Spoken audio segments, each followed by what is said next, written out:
Hi everyone, here I've got Huawei P40 Lite and let me show you how to update the installed apps.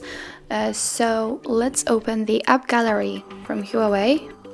Okay, here let's choose the manager, and as you can see we've got the updates, so click on it. And if there will be any updates available, trust me, the apps will appear here, but as you can see on this device all apps are up to date.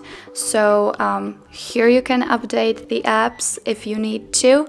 I hope this video was helpful. Please please hit the subscribe button and leave the thumbs up.